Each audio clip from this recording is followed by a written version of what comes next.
Three lighthouse keepers vanish from a remote island. No bodies, no signs of struggle, no clear explanation. A half-eaten meal sits on a table. A clock has stopped. A chair is overturned.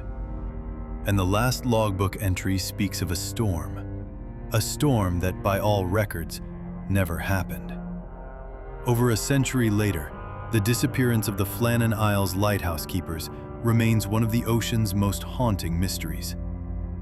Tonight, we travel to a lonely rock in the Atlantic, where three men walked into history and were never seen again.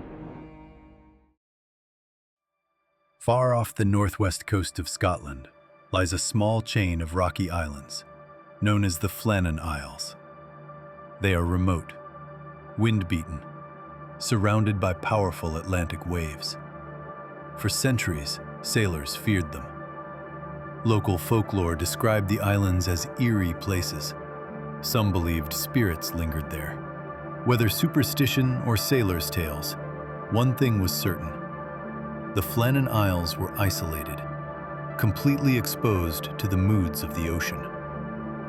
In 1899, a lighthouse was built on the largest island, Eilean Mor. The light stood as a guardian against jagged cliffs and unpredictable seas. Maintaining that light was a serious responsibility. Three men were assigned at all times, rotating shifts in harsh conditions.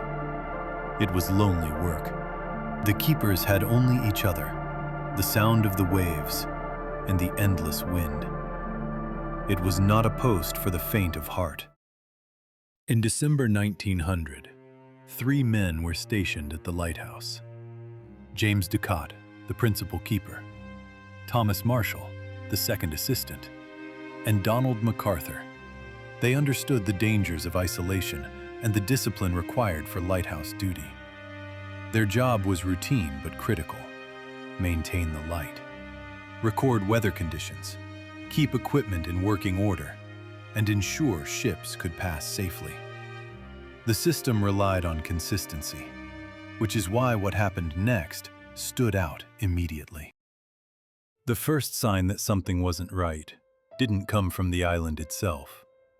It came from the sea. On December 15, 1900, the steamship Archer passed through the waters near the Flannan Isles. As it navigated the dangerous route, crew members looked toward Eilean Mor, expecting to see the steady beam of the lighthouse. But the light was dark. Days passed, and no confirmation came from the island. Winter seas in the North Atlantic were unpredictable, and captains often waited for safer conditions before approaching rocky islands like the Flannans. But with each passing day, the silence grew more unusual. By the time the relief vessel Hesperus prepared to depart on December 26th, concern had replaced routine expectation. Something wasn't right. As the Hesperus cut through the cold Atlantic waters toward the island, the crew believed they were heading for a standard rotation. They were wrong. They were sailing toward one of the most enduring maritime mysteries in history. When the relief vessel Hesperus finally reached Eilean Mor on December 26, 1900, the crew expected routine, a crew rotation. Instead, they were met with stillness. The sea was calm that day, but the silence on the island felt unnatural. Captain James Harvey tried to get their attention. He sounded the ship's horn. The blast echoed against the cliffs. No response. He fired a distress rocket into the sky. Still nothing. At this point, concern replaced routine. Something was clearly wrong. Relief keeper Joseph Moore volunteered to go ashore alone. As he approached the lighthouse, Moore later said he felt a growing sense of unease. The lighthouse door was closed but unlocked. He pushed it open and stepped inside. The interior was orderly. Then Moore reached the kitchen. Dishes suggested a recent meal. One chair sat slightly pulled back from the table, as though someone had stood up and meant to return. The clock on the wall had stopped. Whether it had simply wound down or marked the moment time stopped for the keepers, no one could say. But to Moore, it added to the stillness of the room. He called out for the men. Only the hollow echo of the lighthouse answered. He searched every level of the tower. Nothing.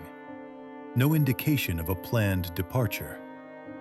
It was as if the three men had stepped outside for a moment and never returned. Outside, the mystery deepened. At the western landing, a difficult, wave-battered area used for supplies, they found clear signs of recent storm damage. A large storage box had been smashed open. Iron railings were bent and twisted. These were not small disturbances. They showed real force.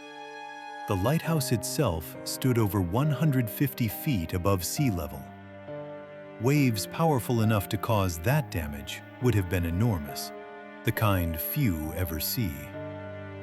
Still, no bodies were found on the rocks below. No torn clothing. No debris floating offshore. Nothing. Just a silent lighthouse. 3 men missing. And a growing realization among the crew. The keepers hadn't simply left. Something had taken them from the island. And whatever it was, it left almost no trace behind.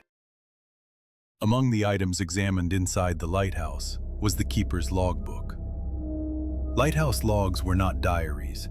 They were official records. Each day, keepers documented weather conditions, maintenance tasks, and anything unusual that might affect operations. Over the years, reports circulated describing strange final entries.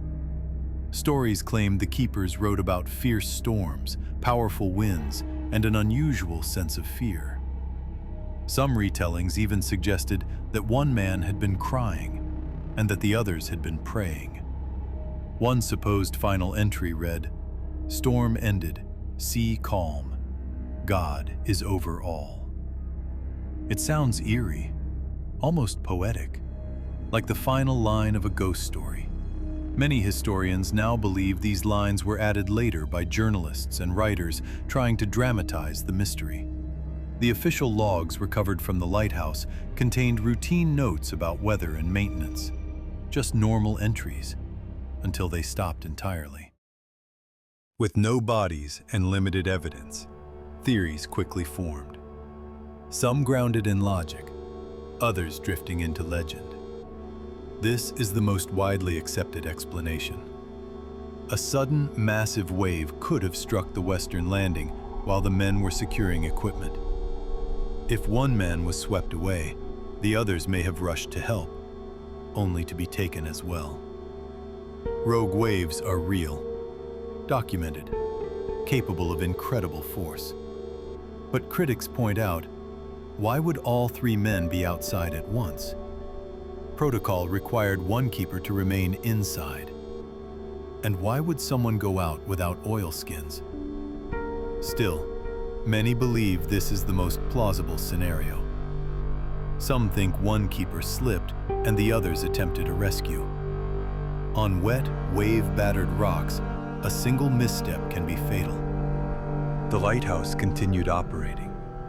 New keepers rotated in, but stories lingered. Some reported uneasy feelings. Others claimed the island felt different after dark. The disappearance became legend among sailors. A reminder that even the safest systems can't tame nature completely. The Flannan Isles mystery endures because it offers no resolution, no crime to solve, no villain to name. Just 3 men who went to work and never came home. Maybe it was the ocean's power, maybe a tragic accident, or maybe something we'll never fully understand. On a lonely island in the Atlantic, a lighthouse still stands. Its beam cuts through the darkness, like it always has. A warning to ships, a guide through danger, and perhaps a quiet memorial to 3 keepers who vanished into the sea.